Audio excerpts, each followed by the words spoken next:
Hello everyone, welcome to GV Foundation in Union Batch.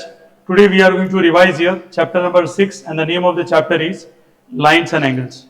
इसके पहले की क्लास में हमने डिस्कस कर लिए थे question number 1 to 5 exercise number 6.1 और इससे रिलेटेड कॉन्सेप्ट भी मैंने आपको समझा दिए थे. आज हम बात करेंगे यहाँ एक्सरसाइज नंबर 6.2 और उससे रिलेटेड क्वेश्चंस और हम बात करेंगे रैपिड रिवीजन मोड में. ठीक है, तो लेट्स स्टार्ट, शुरू करते हैं. क्वेश्चन 5 तक कंप्लीट हो गया था. अच्छा 6 भी था, इसमें 6 रह गया हमारा. अच्छा उसके बाद है. So let's solve it. Exercise number 6.1 first.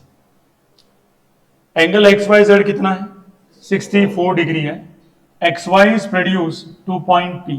X Y को कहां तक प्रोड्यूस किया? पॉइंट पी तक प्रोड्यूस किया. पहले तो फिगर ड्रॉ करो. इफ रे वाई क्यू किसको बाइसेक्ट करता है? एंगल जेड वाई पी को बाइसेक्ट करता है. एंगल जेड वाई पी को बाइसेक्ट करता है. और हमें पूछा है find angle X Y Q, और रिफ्लेक्स एंगल कौन सा निकालना है? हमें क्यू वाई पी निकालना है. So first of all try to understand कि डायग्राम जो बनाना है हमें उसमें भी एक्स वाई किसके प्रोड्यूस हो रहा है.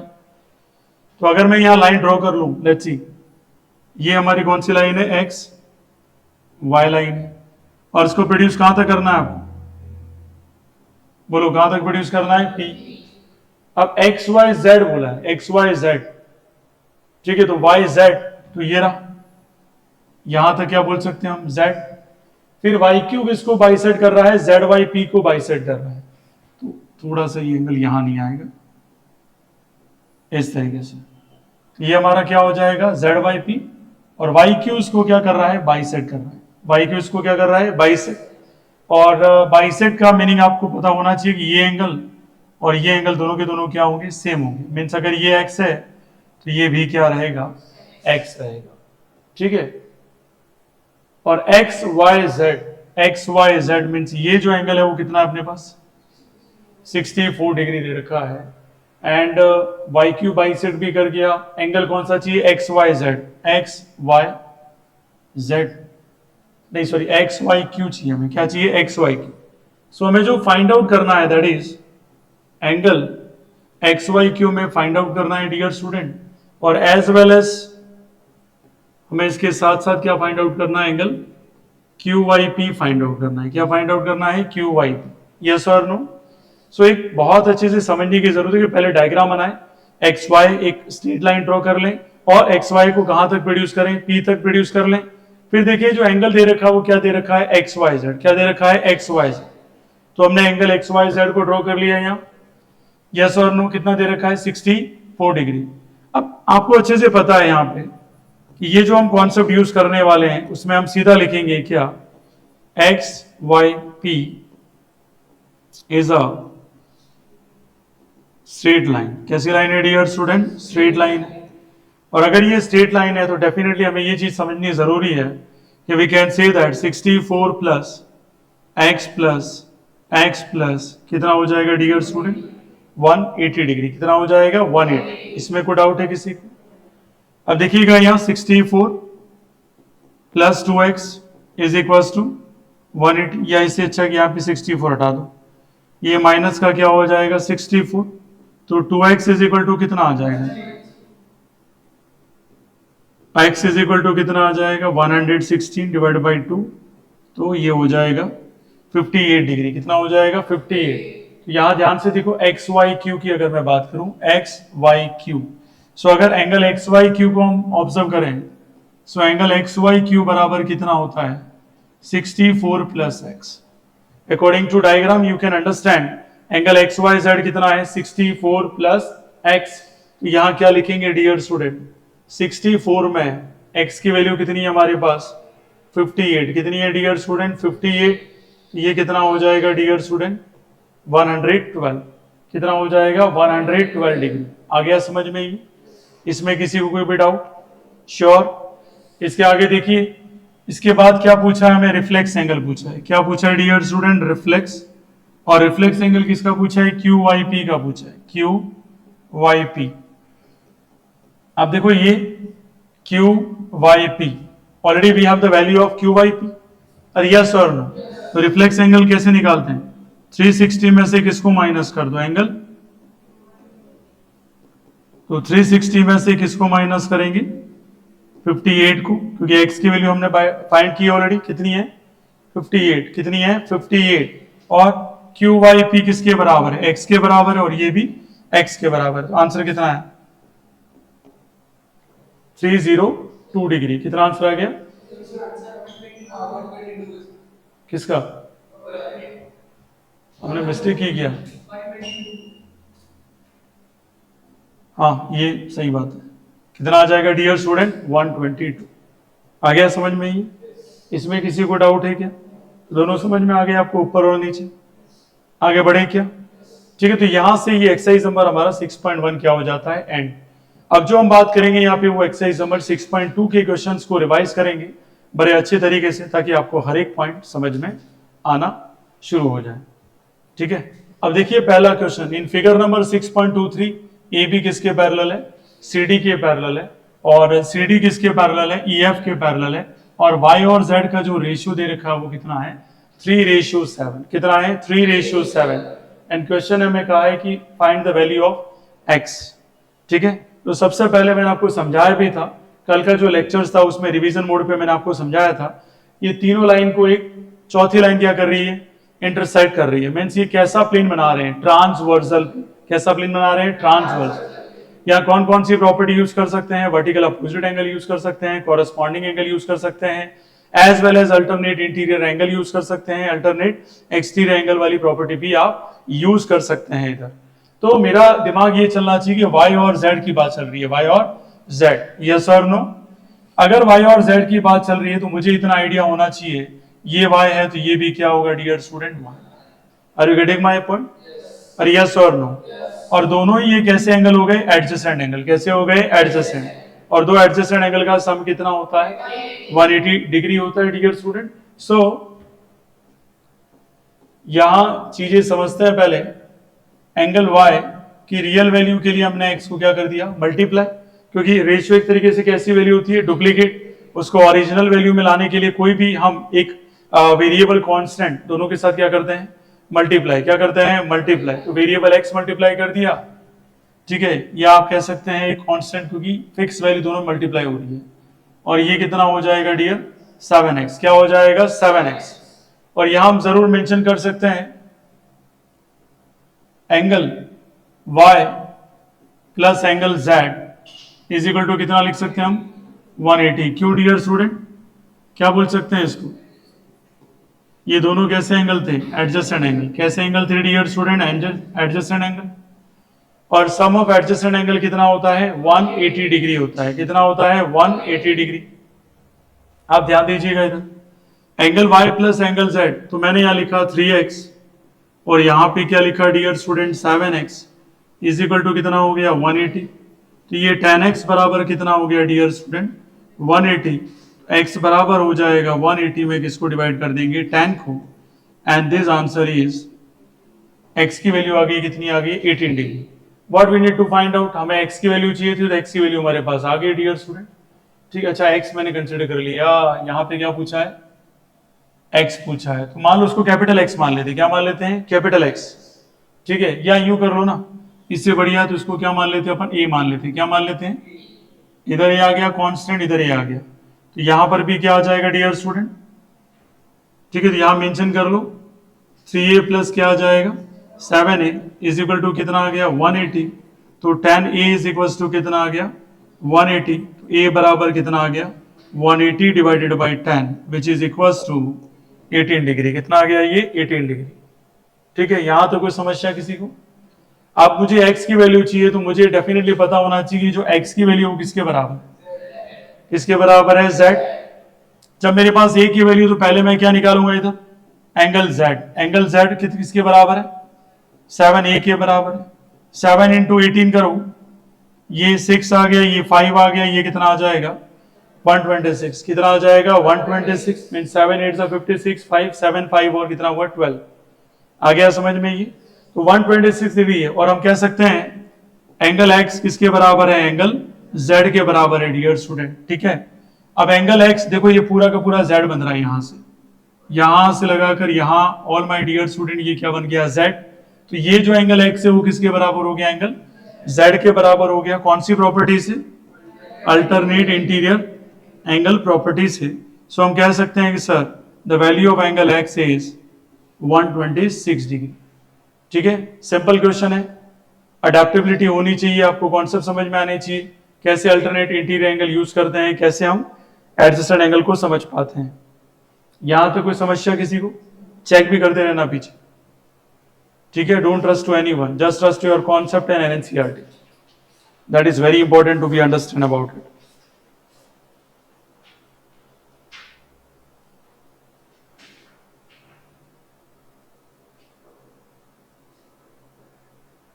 आ गया समझ में सभी को? ये को डाउट एनीवन?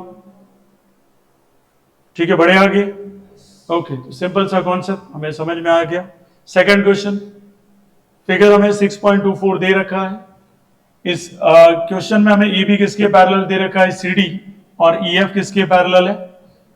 ई एफ किसके पैरेलल है डियर स्टूडेंट? सी डी के पैरेलल। ये कैसे हो सकता है? सॉरी, हाँ, E F is perpendicular to C D. जब ई एफ हमारा परपेंडिकुलर है किसके? सी डी के, और एंगल जी ई डी हमें कितना दे रखा है? 126 डिग्री। तो जी ई डी की बात करें, so G this is E and this one is D. ये पूरा का पूरा एंगल कितना है?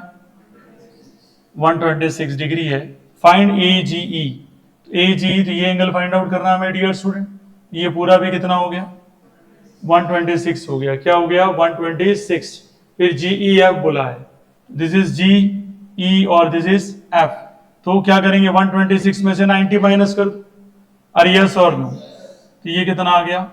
36 आ गया। फिर एफ जी ई पूछा है, this is F, this is G, this is E. तो ये कितना है? 90 और ये 36, वापस कितना आ गया? ये नहीं, 126 कहां से आ जाएगा? एक मिनट, ये 90 था डियर स्टूडेंट। 90 प्लस 36 कितना हो गया? ये हमारा 126। तो 126 को 180 में से माइनस कर दो, कितना बचा हमारे पास? ठीक है, सारे के सारे समझ में आए डियर स्टूडेंट? और यस और नो?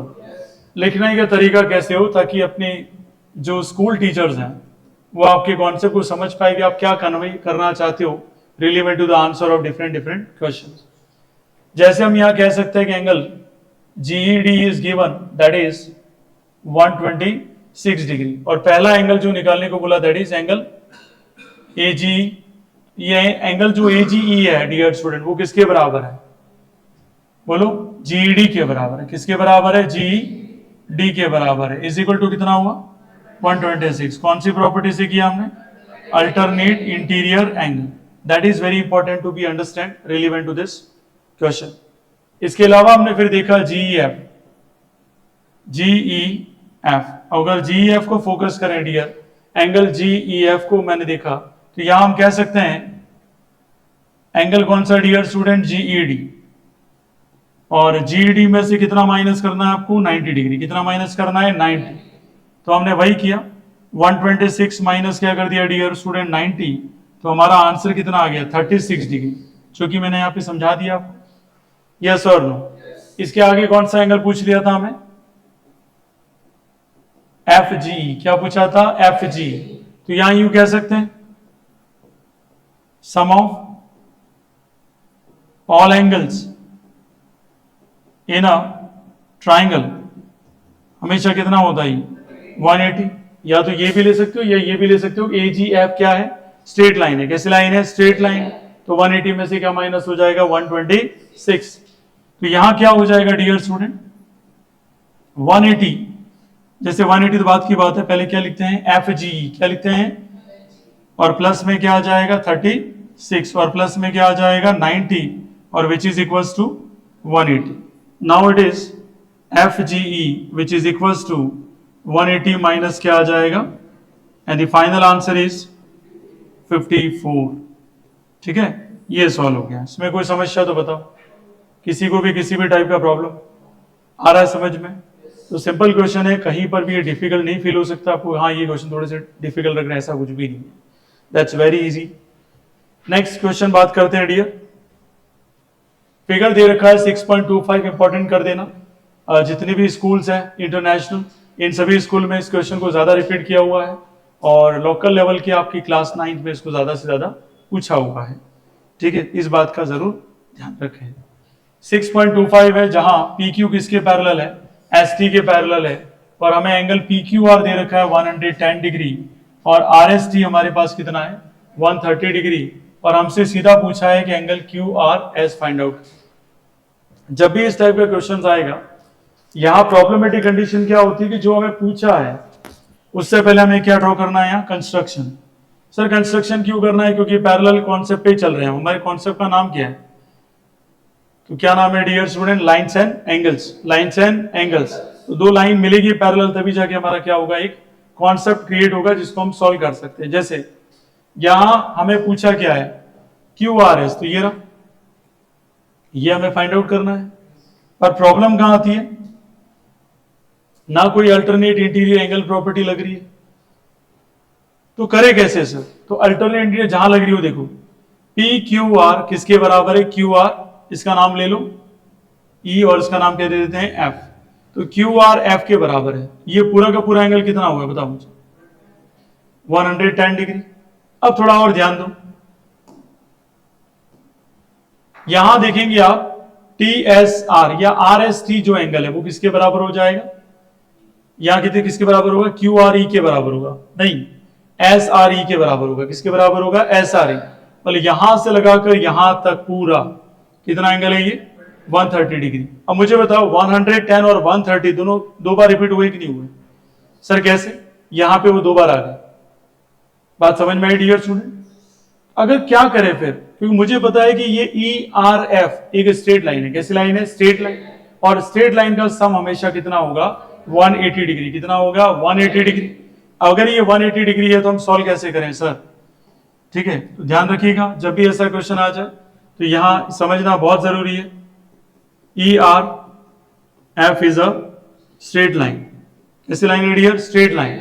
तो आप ज्यादा क्या करेंगे, आप बोलेंगे सर कि जो ये क्यू आर ई और कौन सा क्यू आर एस और कौन सा एस आर एफ, ये सब का सम कितना बताएंगे, 180। कितना बताएंगे, 180।